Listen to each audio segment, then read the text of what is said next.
that's the other thing that Trump saw. He saw death. He saw his own mortality. He realizes there is no future for him. The Republican Party, he looks in the eyes of Republicans and he sees they know he's old, and there is going to come a moment, and I don't know when that moment is, because what Trump cares about more than anything else, even more than money, is being relevant.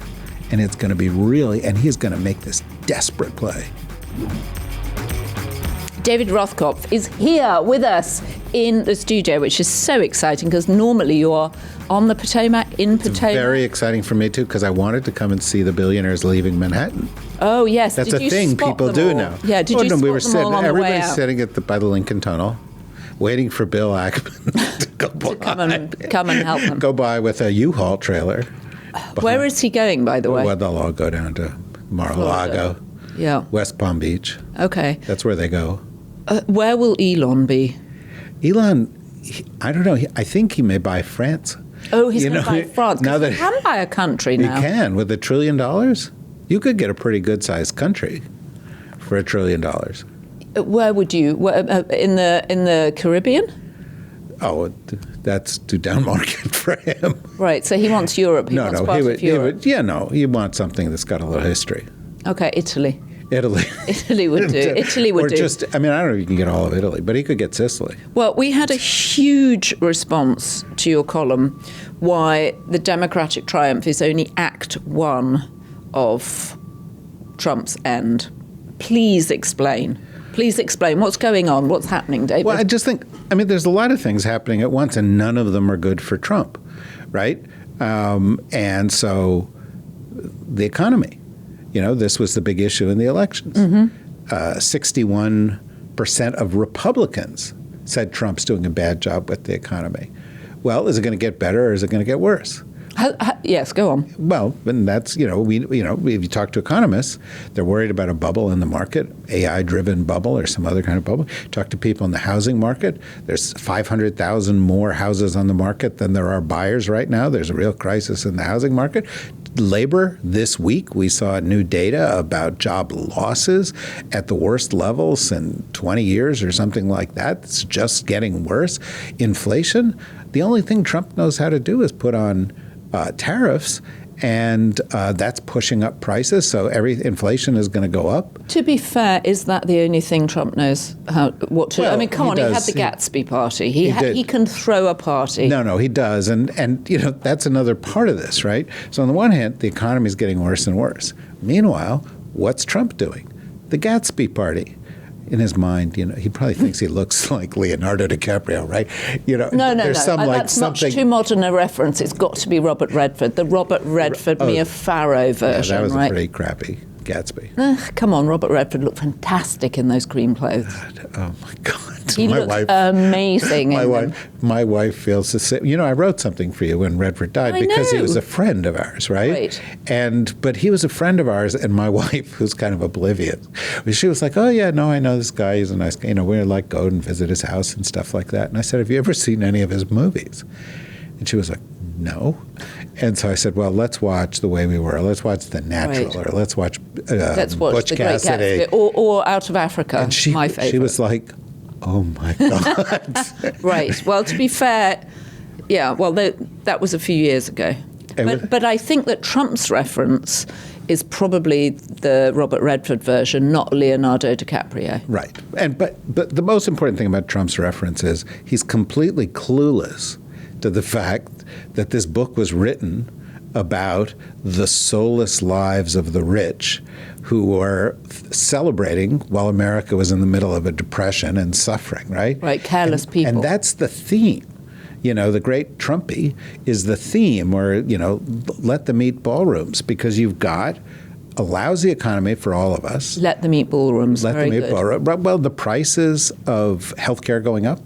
And, people are getting notices now that the price of healthcare is going up. Well, not just going up, but in some cases doubling or even tripling. Yeah, so really bad, right? So what is our president doing? Well, he's got a great Gatsby party. That was just recently. He's torn down the White House to build a ballroom, which, for who? Who's going to the ballroom? You going to the ballroom? Well, you might because you're fancy. But I'm not going to get invited to the Trump ballroom. Well, maybe somebody else will own the place. But the point is, he's building the Versailles Hall of Mirrors while people literally are not getting their food aid. So Americans are starving, and he's doing let them eat cake, right? And then on top of that, he's gilded the Oval Office. It literally looks like Liberace threw up in the place, right?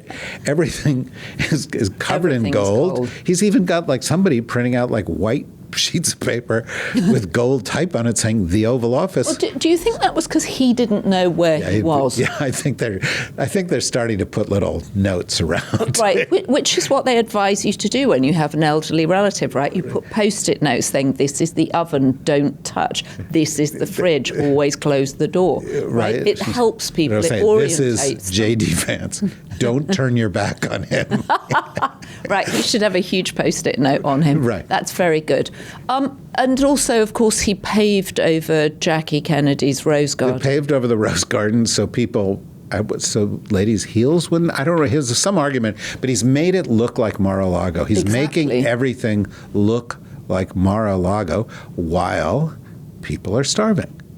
And it's crazy. And now, you had this one other thing that happened this week.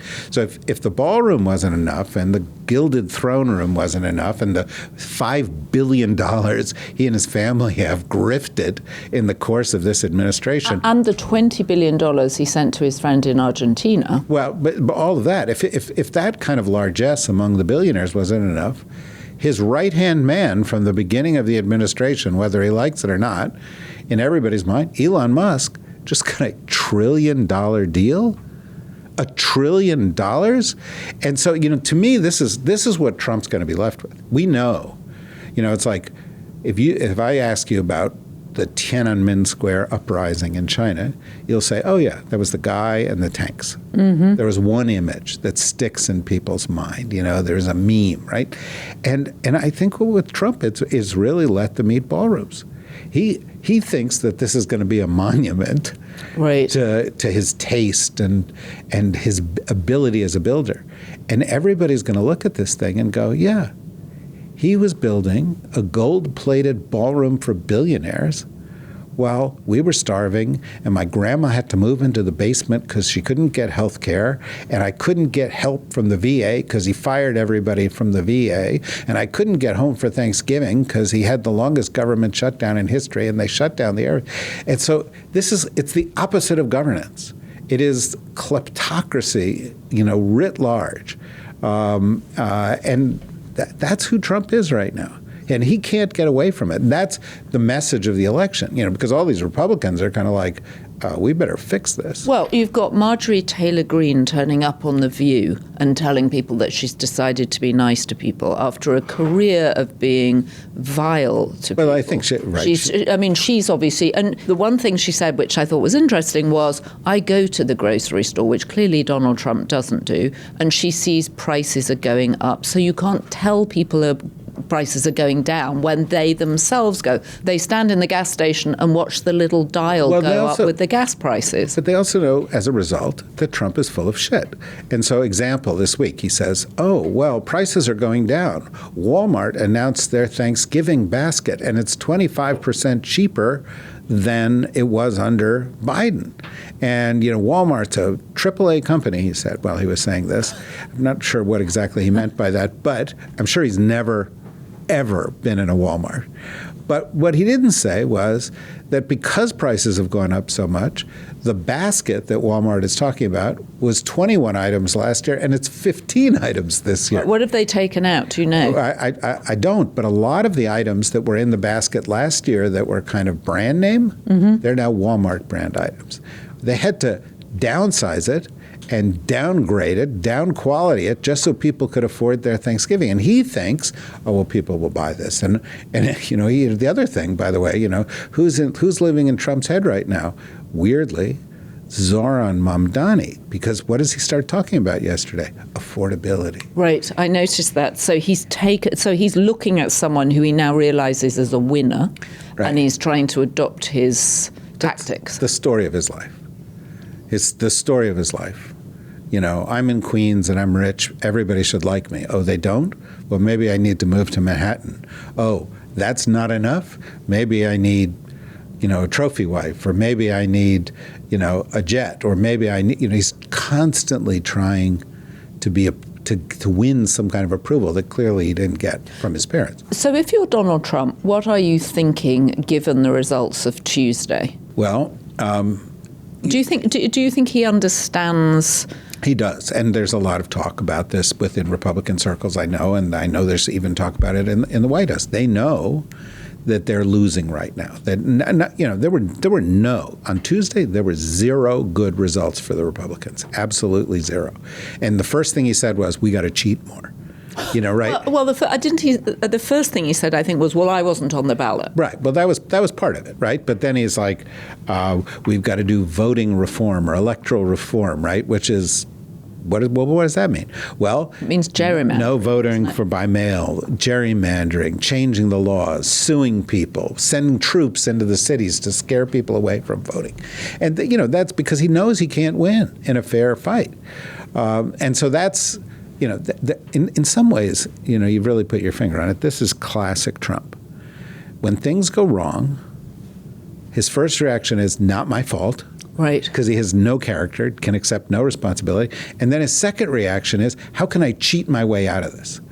How can I, find the con, the inner game that's going to get me to win? Well, he's not going to. Texas goes and tries to gerrymander. California says, we see you, we raise you. Indiana does it, or Kansas or Missouri does it, and Virginia all of a sudden elects, 2/3 of its House of Delegates are Democrats, and you have a Democrat governor, a Democrat lieutenant governor, and their first woman governor in 400 plus years. Right, in a government that hates DEI. Right. Well, but there's a lot there to unpack. One of the things that really strikes me is, for the past year, we've been listening to pundits going, the Democrats, the big mistake they made was supporting trans people, and wokeness is terrible.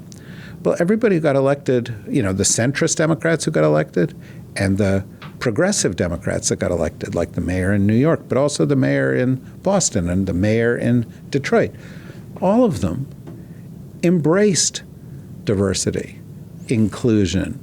Republicans ran hard against them and said, oh, they want trans athletes and they're going to operate on your kids in the school lunchroom and whatever. And it didn't work. Well, because the successful ones ran on affordability, right? They ran on the thing that matters to people, which is cost of living. They cared about what people cared about. Right. It's not a priority. Pronouns. Trans athletes are not a priority.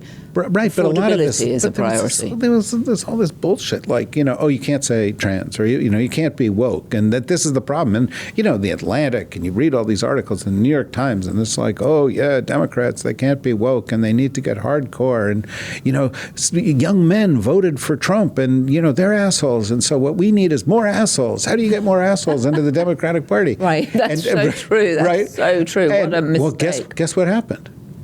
Not only did Abigail Spanberger and Mikey Sherrill and Zohran Mamdani get 80% of young women. Mm-hmm. They all got around 65% of young men. Young men actually did the right thing. Maybe they're not all the assholes we thought they were.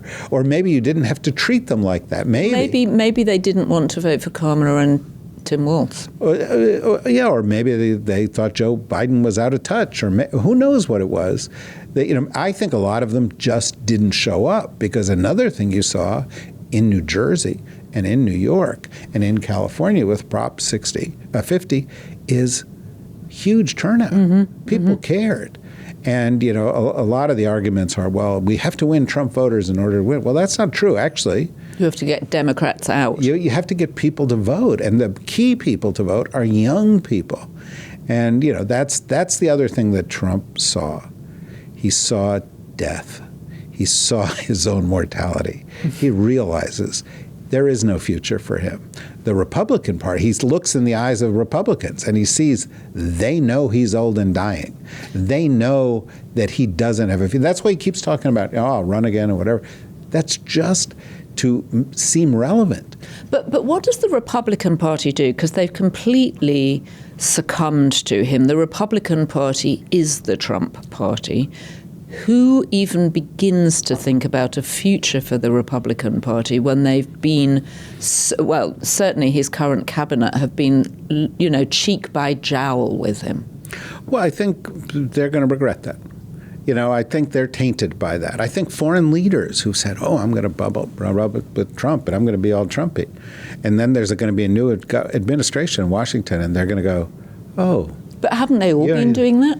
A lot of them have been doing it, but I'm just saying, I just think the chickens are going to come home to roost for a lot of people. Mm-hmm. The Republican Party and the people who supported Trump and the people that looked the other way, people that participated in the corruption, all these people. Well, Steve Bannon came out and said that they needed to, what was his expression, burn daylight, because otherwise he was worried they would all go to jail, including what kind of himself. drugs is he taking now? What is? I mean, Why do you seriously, want what is this burn daylight? I mean, the fact that he's still alive. Have you ever seen somebody who sweats more, looks more out of shape, looks dirtier at any given moment? I haven't spent a lot of time. Except for Stephen Chung, by the way. Well, Stephen Chung is now on the fat drugs, as Trump calls them. Oh, is he? Yes, Is that why we have to finally get the reduction in the price of the fat drugs?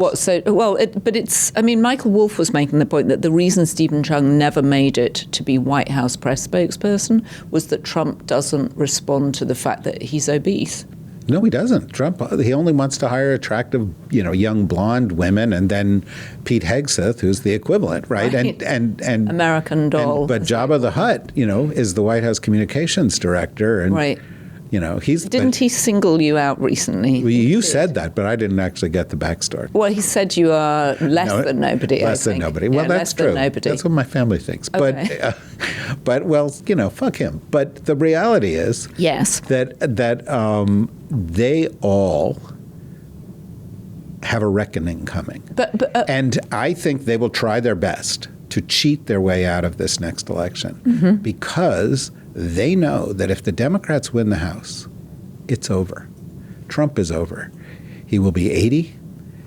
He will not have a future in the party. He will not get anything passed in the government ever again. And there will be an investigation into everything, into the Qatari airplane, into the repaving the Rose Garden, into the Ballroom, into every deal that the Trump family has made. So if you're a business and you've made a donation to the Ballroom, and we know that lots of businesses have, from Apple to Google to Amazon, what are you thinking now, given the strength of the reaction on Tuesday? Somebody, I hope, if you're a good business and you've got some kind of diversity of people left in your business, is saying to you, folks, this particular chapter in American history is going to come to an end, and we've got to be prepared that it may not only go another way, but that the retributive, nasty, greedy Trump attitude is going to have burned some people. And if we're seen as being too close to them, we're going to pay a price. So are you going to see a pulling back, do you think? Are you going to see less fawning in public? Typically, you may see less fawning in public. Typically, Wall Street has always played this game the same way because they want to be in control. And frankly, they are in control. But the way is they give to both. They have a group of people who give to one party, a group of people who give to another party. But Trump has demanded something extra of the big CEOs, right? Which is they gather around him, the cameras come in, which is unheard of. Normally these dinners are held in private, and then they are expected to fawn. I mean, we saw it with Tim Cook, we saw it with Bill Gates. We know that Bill Gates doesn't like Trump, but he was, thank you so much for gathering us here together. Well, they're all, you think Mark Carney, the Canadian Prime Minister, likes Trump? No, he doesn't like Trump. These European leaders who go in there, I think Keir Starmer. No, of course. They're doing it because they know they have to do it. They just think this right? works, with this guy. But I also think another thing's going to happen this year. The foreign leader that's going to get the most traction with Trump is the one that stood up to him, and that's Xi Jinping. Xi Jinping said, no, we got cards to play. You want to play hardball with us? We'll play hardball with you. And Trump will work harder to get a deal done with him than with anybody else, because Trump, he's like, the dog at the dog park, and he's looking for the alpha dog. And he knows he's not the alpha dog. And so he's like sniffing everybody's butt. And he is coming to the conclusion that the butt that needs to be kissed after it's sniffed is Xi Jinping. That's political analysis, by the way. Okay, so, I just want you to know right, this is high quality that's Washington. Just technical. Yeah, right. I've taught foreign policy This at is Columbia University for 20 years. This is your Columbia background now, giving us the technical terms. Yeah. And what does that look like in terms of tariffs? Well, the tariff thing is a complicated thing, and that's another thing that happened this week. The Supreme Court did these hearings on the tariffs, and it looked like that 5, 6, or even 7 members of the court were skeptical. Right, and they were calling them import taxes. No, the Chief Justice was the one who said this is a tax, which totally, drives Trump crazy, although it's a tax, right? But Justice Barrett had her reasons for saying this law doesn't apply, and Justice Gorsuch had his constitutional concerns. Well, if all of those people fall in line and they rein in Trump a little bit, this would create a kind of a big question. Like, well, if these aren't legal, how do you do the refunds? And that's super complicated. But the White House has already indicated that if that happens, they're then going to try and do it a different way.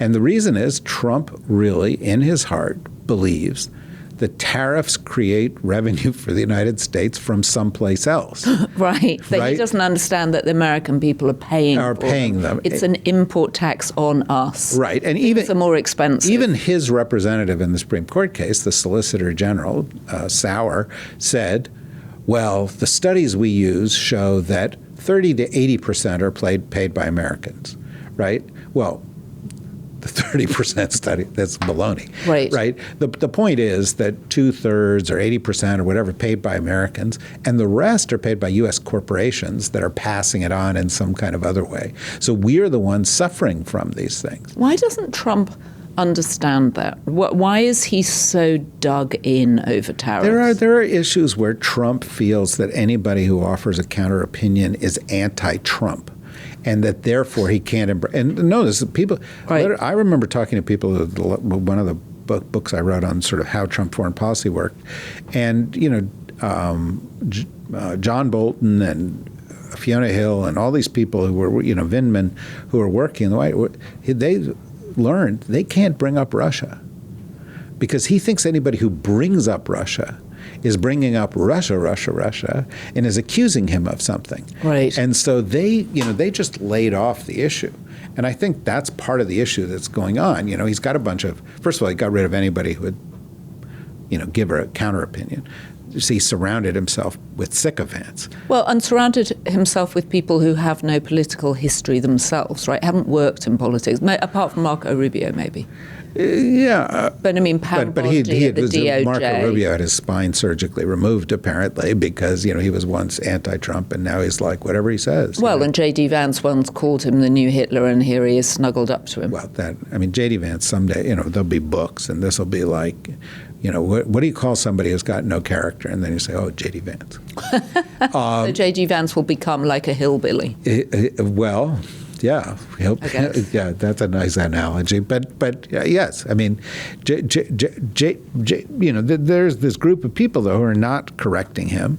There's another group, Stephen Miller, Peter Navarro, and so forth, that are egging him on and saying, "Oh yeah, lay those tariffs on there, buddy. That's great. This is strong. This is you're winning." And they went even in the Supreme Court. They said this will produce $4 trillion in revenue. Not realizing, of course, that the Chief Justice will then say, well, so this is a revenue creation, which is supposed to be left to the Congress, right? But,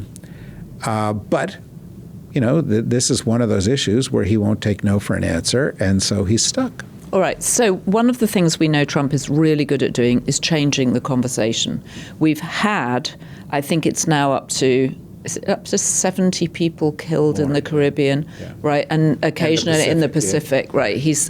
And you mentioned before we started talking, there is an aircraft carrier on its way, or it's left the Mediterranean, and as far as we know, it's headed to the Caribbean. Yeah, the Gerald R. Ford nuclear aircraft carrier left the Mediterranean a couple days ago, and today, tomorrow, the next day is going to be off the coast of Venezuela. In fact, something like a seventh of the U.S. Navy's assets are going to be in the Caribbean and poised to do something off of Venezuela. Now, before we go further, I would like to remind you that we're not actually at war with Venezuela. Venezuela does not actually pose a threat to the United States. Right. What could the possible reason be? He says drugs, but actually the drug issue at the moment is fentanyl. They are producing cocaine. But they don't, first of all, they don't produce many drugs, right? They're way down the list in terms of that kind of thing. Secondly, the boats they're blowing up can't even make it to the United States. Right. They don't have enough fuel on board. Right. And, so where are they going? Well, who knows? But, thirdly, if they wanted to, they could stop the boat, go to the people, say, "Hi, we're a destroyer. You don't want to, major U.S. Ship," and say, "Stop," and we're going to go on board, and we're going to take your picture, and we're going to take a picture of the drugs, and we're going to find out who you were. But they don't do that. Is it more effective as a deterrent just to blow them up? Well, of course. I mean, sure, it's a deterrent. I mean, if you shot every third person who walked into your apartment building, fewer people are going to go to your apartment building. But but I think that's they say it's a deterrent. Stephen Miller, who's like a vampire. I don't know if you've watched the depiction of him on South Park, but it's pretty good. Mm-hmm. Stephen Miller's like, this will really show those weaklings who picked on me in the lunchroom, or whatever has motivated him to do this. But I don't know what the real motivation is. There's a lot of oil in Venezuela. Maybe he thinks he can, put in somebody and then they'll do one of these weird deals where they give us some of the oil. Or maybe he's got some friend who thinks I can make some money off of this in some way. But for sure, it has nothing to do with U.S. national security. Right. Right. For sure. And that's why Trump is a little bit worried about some of the options he's being given. He's been presented with several options what to do in Venezuela, because if he sends troops into Venezuela and somebody actually gets killed, then he's really going to have to justify it. Well, and also he's now starting to do things which the MAGA base don't want him to do. We talked about Marjorie Taylor Greene, but we know that they are America first. They don't want money going abroad. I don't know how they've managed to square the circle, sending $40 billion to Argentina. Well, they can't square the circle. And so, first, for the first 8 months of this year, 7 months, there was no dissent. Now, there's a little Marjorie Taylor Greene dissent. Then Trump says, we need the nuclear option in the Senate. We need to get rid of the filibuster. And John Thune, who's definitely a go-along, get-along guy, says, nope, we're not doing that. And on tariffs, you saw resolutions in the Senate in the past couple of weeks blocking the tariffs on Brazil, blocking the tariffs on some of these countries as being wrong. So there's some people standing out on that. Clearly, there's some people who are off the reservation on Epstein and wanting to get those files. Thomas Massie, right. And the three women, Nancy Mace, Lauren Boebert, and Marjorie Taylor Greene. And then you've got someone like Vivek Ramaswamy, who's running for Ohio governor, saying we need to worry less about what's going on abroad and focus on affordability at home. Right. Well, but that's the point, is, you're going to have all this. So he's going to get little cracks. He's going to get resistance from his own team, right? And that's part of what I meant when I said he's staring death in the face. His political mortality is right around the corner, and there is going to come a moment, and I don't know when that moment is, but there is going to come a moment where the majority of people in the Republican Party say he's a lame duck. Who's next? So and this is going to be devastating, because what Trump cares about more than anything else, even more than money, is being relevant. And it's going to be and he's going to make this desperate play to say, no, I'm still relevant. Right? Do your stories on me still. And you remember Joe Biden? Right? No, nobody remembers Joe Biden. Joe Biden was president earlier this year.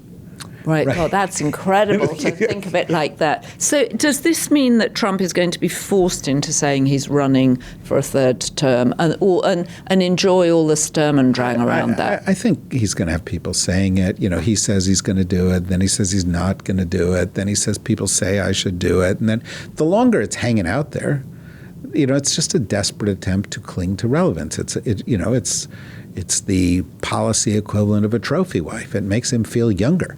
All right, so final question. If you were to shortlist the people you thought could take over from him, who would they be? Who is circling the hardest? First of all, they're the usual suspects, the ones that everybody talks about. J.D. Vance, he's just so hungry for this. It's so thirsty. He will say anything to anybody that that they want to hear. I want my wife to convert to Christianity. Yeah, that was nice. And she was just like, oh, okay, honey.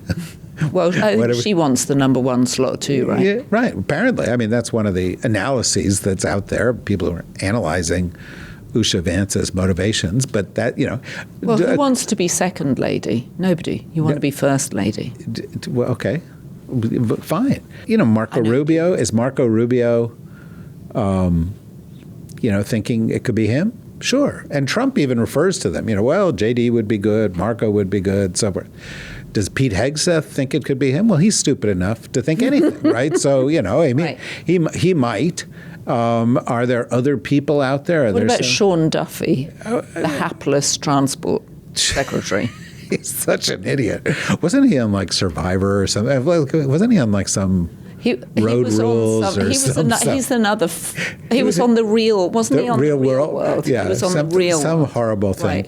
Right. But I think Real World had lots of fans. My guess is that you're going to get something different. For example, Brian Kemp, the governor of Georgia, he is a Republican. He's from a red state. Nobody's going to say he's not a conservative. But he's had his problems with Trump. Mm-hmm. And so he can say, well, I'm change, And what do Americans want? They want change. Mamdani has changed, Mikey Sherrill has changed, Abigail Spanberger has changed, Barack Obama was changed, Donald Trump was changed. And I just think that there's going to come a point, particularly if the midterm is really bad for Trump, where people are going to say, well, maybe not so MAGA. Does he lose the Senate as well as the House? That's hard, much, much harder to do. He might. I mean, you can see scenarios where Maine goes one way or Alaska or some of these other places go. Joni Ernst's successor, maybe. But the winning the House, even with the gerrymandering, is much more in reach. And that would put the brakes on Trump. And I think there's going to be this thing. There's going to be this introspection. Trump's having introspection. He's going, well, I don't know if I'll get into heaven, which is weird. He talks about that a lot, right? So he'll go into Venezuela instead. Venezuela, heaven, some Adash on this Black Sea, whatever Putin, who knows? But the Republican Party Trump's facing life after death. The Republican Party has to face life after Trump. So you're going to have to live with the insult from the deputy White House press secretary, Anna Kelly. Here's what she said when we called her to get a reaction to your most recent column. This no-name nerd has never served anything except his own checkbook, and no one except the lay-off, plagued Daily Beast cares what he has to say about the decorated combat veteran secretary Pete Hegseth or warrior ethos. So you're a no-name nerd. I would put that on your signature. Yeah, well, frankly, it's pretty close to true. It's not, I mean, I have a name, but not, I've always felt my niche in Washington was that I was always on the outer edge of the inner circle. What a previous White House secretary said about you. Look, I mean, I've been around for a while. I've been called a variety of things. Some of them have been very good. Some people have paid attention to what I've been saying. And when I agree with them, they tend to say nice things about me. When I don't, they tend to levy attacks like this. This is, after all, the White House where, the response, somebody asked them something the other day about, well, who said this? And their response was, your mama. Yeah. Right? Yeah, I mean, these are a bunch of real children who are playing sandbox level games with communications. And I understand why they're defensive about Pete Hegseth. He's the least qualified Secretary of Defense in history, and he's an imbecile. And, being an imbecile and not being qualified, these are kind of things people hide. And he's decorated the Department of War, as he calls it, with pictures of him and his wife. Well, yeah, but, calling it the Department of War, that's like a little insecure, isn't it? Why are you doing that with the whole warrior ethos? I think the real telling thing is, and I've done this, talk to some generals and admirals. Well, I think see what they think. I think he called. No, he gave a speech, and they all came out of that room and they said, "Oh my God, what are we going through here? This guy is an embarrassment to us." It was a couple weeks later that the commander of Southcom quit, or got pushed. We don't know which, because he didn't want to play these games with blowing up speedboats in order to make Pete Hegseth feel like a warrior. He and Trump and J.D. Vance, this is a bunch of insecure men. Okay, stop, because you've given us so much hopium here. You've given everybody hopium that there is a post-Trump future, and now we're sinking low again. Well, we're not sinking low. We're telling the truth. The reason there is no post-Trump future is Trump's a bad president, and he's a bad person. And he has surrounded himself with bad people who are promoting bad policies badly. And the American people, who are super tolerant and super hopeful, are looking at all this and going, this isn't working. And, in the best of times, they're fickle. But in times like this, they want change. And that's why on Tuesday, Democrats want everything. And that's why next year, Democrats are going to do very well. And that's why in 2028, Democrats are going to do very well, and we're going to look back on this and we're going to say, oh my God, our long national nightmare is finally over. David Rothkopf, I'm stopping you right there. Right there. Thank you very much for coming in. And so much more fun to do this in person, isn't it? It's to insult me to my face.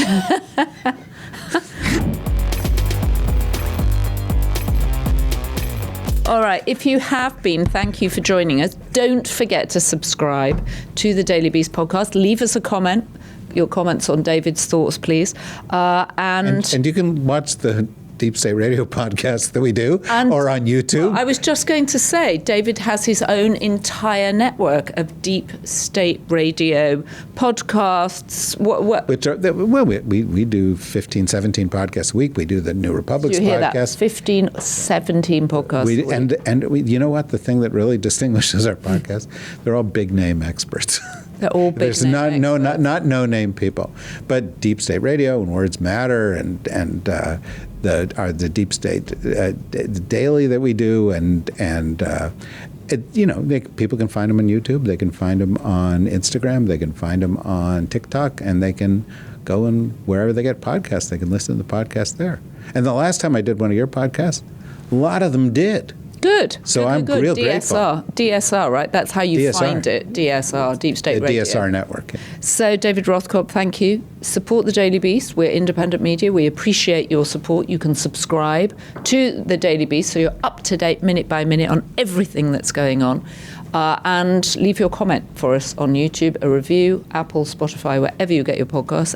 And as our First Lady would have us say, don't forget, be Beast. And a special thank you to our Be Beast tier of subscribers. Herbie, Andrew Mellor, Fulvia Orlando, Laz Conde, Sandra Clark, Bonzo, Val Love Francisco, Bocock DC, Karen White, Heidi Riley, Connie Rutherford, Andrea Hodell, and Sharon Shipley. Thank you. And thank you to our team, Devon Rogerino, Anna Von Urson, and our editor, Jesse Millwood.